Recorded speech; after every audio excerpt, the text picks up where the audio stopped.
Lyca production சுபாஷ் கரன் மற்றும் red Jain movies தயாரிப்பில் உலக நாயகன் கமல்ஹாசன் நடிப்பில் பிரம்மாண்ட இயக்குனர் சங்கர் இயக்கத்தில் உருவாகியுள்ள இந்தியன் 2 வரும் ஜூலை 12 முதல் உலகமெங்கும் உங்கள் அபிமான திரையரங்குகளில். அதிமுகவுக்கே ஒரு கணக்கு இருந்தது.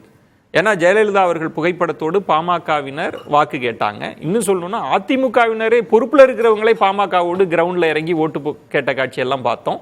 ஆனா கடுமையான விமர்சனம் வரல அதிமுகவிடம். டிடிவி ஜெயலலிதா படத்தை பயன்படுத்திய போது வந்த விமர்சனமோ, ஓபிஎஸ் ஜெயலலிதா படத்தை பயன்படுத்திய போது வந்த விமர்சனமோ பாமக பயன்படுத்துறப்ப இல்லை. பெருந்தன்மையா கடந்து போனீங்க. அதுக்குள்ள ஒரு கூட்டணி கணக்கெல்லாம் இருந்தது. ஆனா அதெல்லாம் உடைஞ்சு போச்சு. அண்ணாமலை தெளிவா அதை உடைச்சிட்டாரு. இல்ல அரசியல்ல ரெண்டு அரசியல் சார். ஒன்னு உருவாக்குற அரசியல், இன்னொன்னு உருக்குலைக்கிற அரசியல். திராவிட கட்சிகள், அது திமுக இருக்கட்டும் அதிமுக இருக்கட்டும், இது உருவாக்குகிற அரசியல். உனக்கு கல்வியா இந்த, உனக்கு ரேஷன் அரிசியா இந்த புடி, வேட்டி சேலையா புடி அப்படின்னு உருவாக்குகிற அரசியலை திராவிட கட்சிகள் செய்கிறது. ஆனால் பாரதிய ஜனதா மதவாத சித்தாந்தம், அண்ணாமலையை வைத்து ஒரு பரபரப்பு அரசியல், அவதூறு அரசியல், உருக்குலைக்கிற அரசியலை திரு அண்ணாமலை செய்கிறார். இதுக்கு முன்னாடி திரு எல் முருகன் அப்படி செய்தாரா? செய்யல. தமிழிசை அக்கா அவங்க செஞ்சாங்களா? செய்யல. ஆனால் இதுக்கு இவர் தான் கரெக்ட்.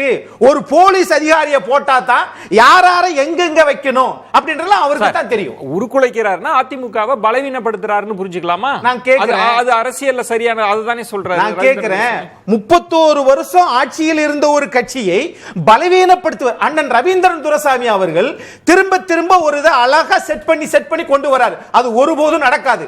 கொள்கையற்ற அதிமுகங்கிறாரு, கொள்கை இல்லாத அதிமுகங்கிறாரு. நான் கேட்கிறேன், அண்ணாமலைக்கும் பாஜகவுக்கு என்ன தமிழ்நாட்டில் கொள்கை இருக்குன்னு கேட்கிறேன்.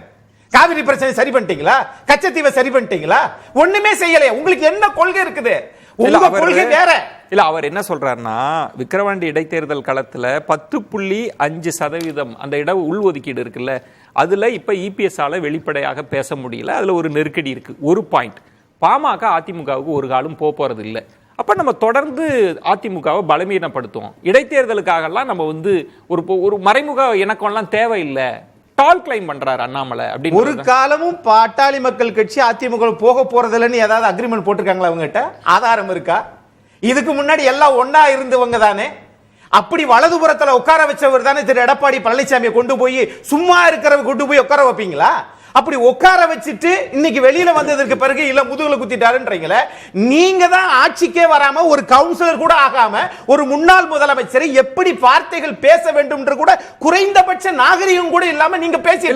நம்ம அதை தொடர்ந்து பேசி இருக்கிறோம். ரெண்டு பேருக்குமான விமர்சனம். ஆனா அதற்குள்ள இருக்கிற கணக்கை என்ன? ரெண்டு பேருக்குமான விமர்சனம் இல்ல sir. Please sir, Vijayan sir, இது ரெண்டு பேருக்குமான விஷயம் அல்ல. ஒரு செயலற்ற ஒரு தலைவர் அண்ணாமலை, ஒரு நியமிக்கப்பட்ட ஒரு ஐபிஎஸ் அதிகாரி, ஒரு ஆண்ட ஒரு கட்சியை திரும்ப திரும்ப சீண்டி பார்த்து பலவீனமாக்குவது அவர்களுடைய கொள்கை. அது ஒரு அரசியல் கணக்கு தானே. இது ஒரு அரசியலா சார்? உங்களுக்கு 3 படி அரிசி போடுவேன்னு அண்ணா சொன்னார். ஆட்சிக்கு வந்ததுக்கு பிறகு செய்தார். நீங்க என்ன செய்ய போறீங்கன்னு கேக்குறேன். ஒரு கட்சியை திரும்ப திரும்ப படம் எடுத்து கொத்துறதும் இல்ல. நீங்களே என்ன சொன்னீங்க? 25 நாடாளுமன்ற உறுப்பினர் 2024 நாங்கள் பெறுவோம் சொன்னது யார்? மரியாதைக்குரிய பாஜக. அவரே ஜெயிக்கல சார். எதற்காக ஒரு இடைத்தேர்தல் களம், தேர்தலை முடியடையல, அதிமுக புறக்கணிச்சிருக்கு, அவங்கள்ட்ட வாக்கு வங்கி எல்லாம் இருக்கு. இருந்தாலும் ஏன் அண்ணாமலை அப்படி பேசுறாருன்னு நினைக்கிறீங்க? என்ன கணக்கு? எதுக்காக பேசுறாரு அப்படி? ஒரு இடத்துல அண்ணன் ரவீந்திரன் துரைசாமி அவரே மாட்டிக்கிட்டார்.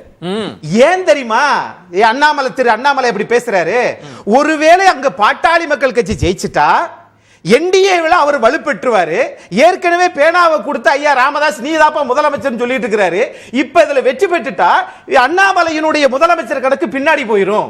இதுதான் அங்க நிக்க வச்சு, அதான் இலையெல்லாம் போட்டுருவாங்க, தண்ணி தொளிப்பாங்க, உப்பு எடுத்து வைப்பாங்க, ஒரு ஓரமா சோறு போட மாட்டாங்க. அது மாதிரி தான் சீட்டு அவர் அறிவிப்பாரு. ஆனா எல்லாத்தையும் சூச்சுன்னு விரட்டி விட்டுருவாரு. நான் கேட்கிறேன், அப்ப தேவையாது? இப்ப அது தேவையா? பேசணும்னு தேவையா? நான் கேட்கிறேன், கூட்டணி முடிஞ்சதுக்கு பிறகு நீங்க வெளியேறிட்டாங்கல்ல, 26 நிக்க மாட்டேன்னு ஒரு கட்சி தெளிவான கொள்கையுள்ள அதிமுக எடுத்த முடிவு அது.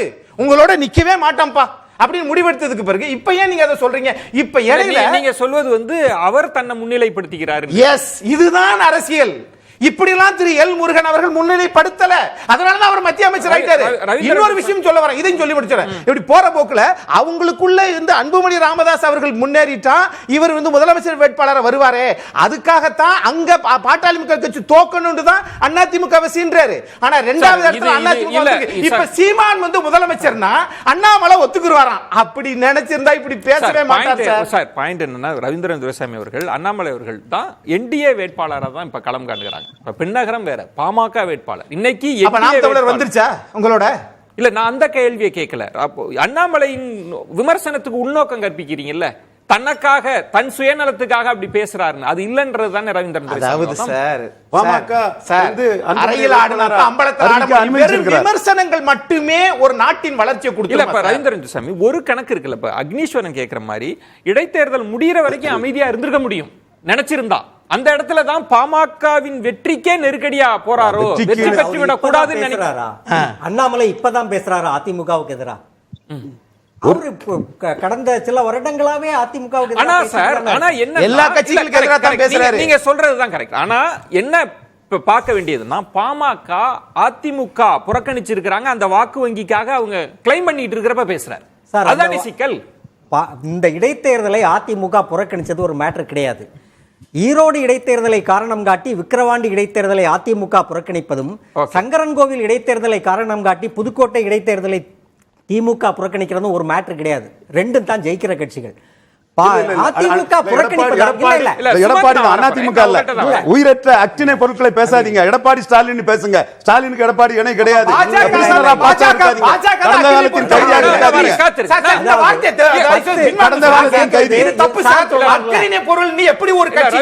ஒரு கோடி 57,000 வாக்குகள் பெற்றவர்களை காயப்படுத்தாதீங்க. பிரதமரா கூட சொல்லுங்க, அது உங்க உரிமை.